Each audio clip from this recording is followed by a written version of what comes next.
हम गंगा स्नान क्यों न कर ले? बाकी तो जीवन में कुछ किए नहीं। कृते तु सर्व तीर्थानि त्रेताया पुष्करे द्वापरे तो कुरुक्षेत्रे गंगायाम कल केवलम। कलयुग में गंगा माता का प्रत्यक्ष प्रभाव है।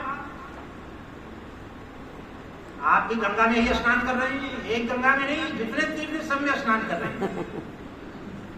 उन्होंने सोचा कि हमारे समीप गंगा जी हैं, नियम लिया, गर्मी का समय था, 4-5 बजे ब्रह्म मुहूर्त में गंगा स्नान कर लेते। बरसात का समय आया, बरसात में भी जो है गर्मी रहती है, उमस रहती है, बरसात में भी गंगा स्नान कर लेते।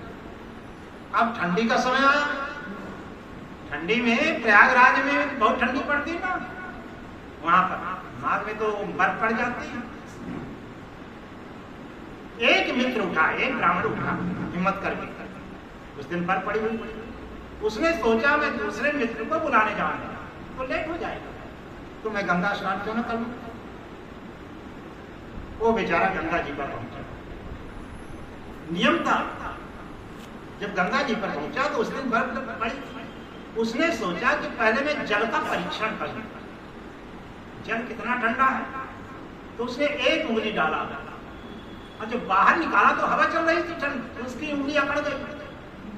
उसने सोचा मैं शरीर डालूंगा तो शरीर अकड़ जाएगा, शरीर डालूंगा तो शरीर अकड़ जाएगा।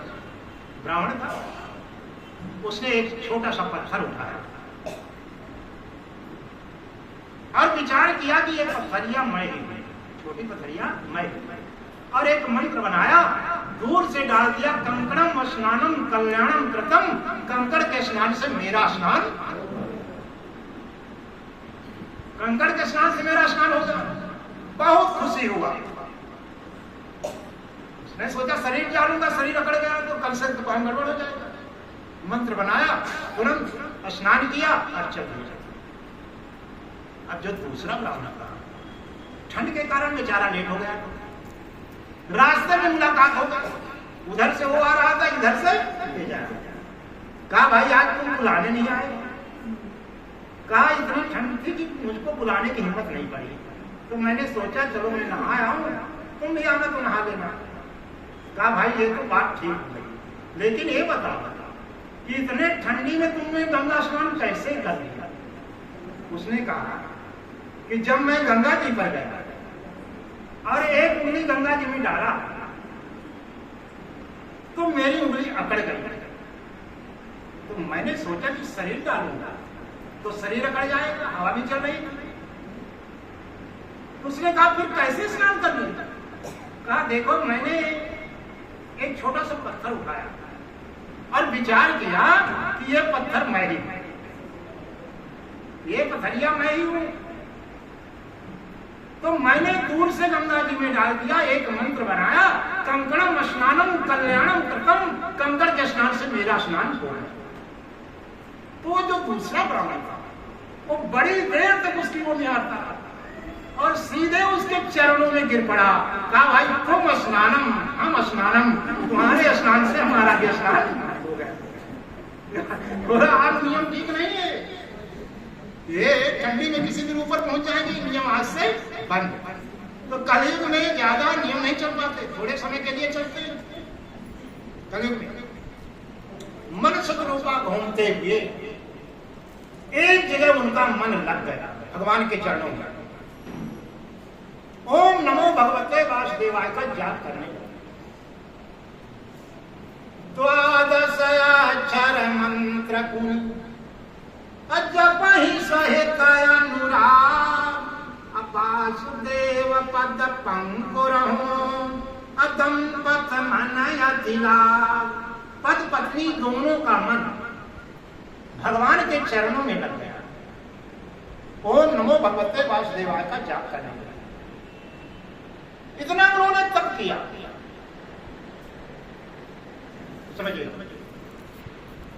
खड़े होकर विद हरिहर तप देखी अपारा, विद हरिहर तप देखी अपारा, मनु समीप आए बहुबारा। ब्रह्मा विष्णु महेश तीनों प्रकट हो गए। कहा जो कुछ मांगना हो तो मांग लो। कुछ नहीं बोले मन शत्रु को, कठिन तपस्या में लगे हुए हैं। एक बार नहीं आए।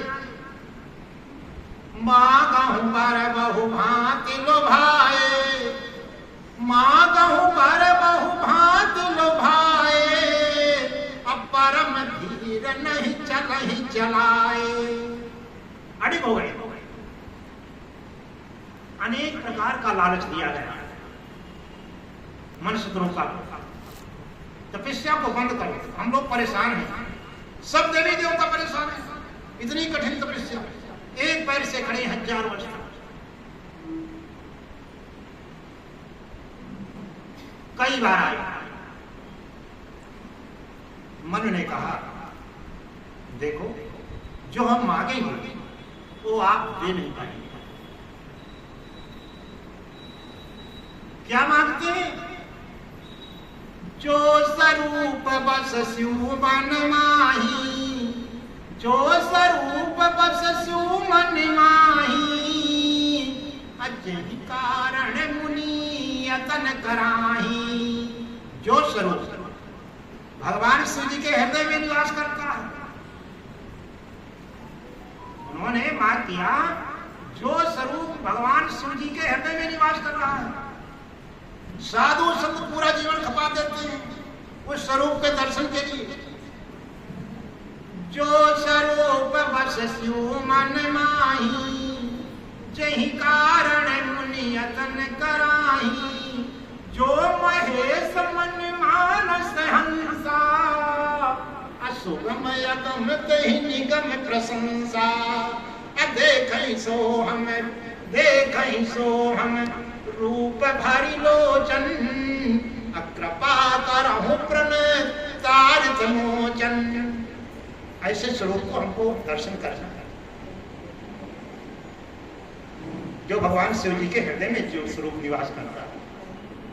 रात दिन साधु संत उस स्वरूप के लिए तपस्या करते हैं।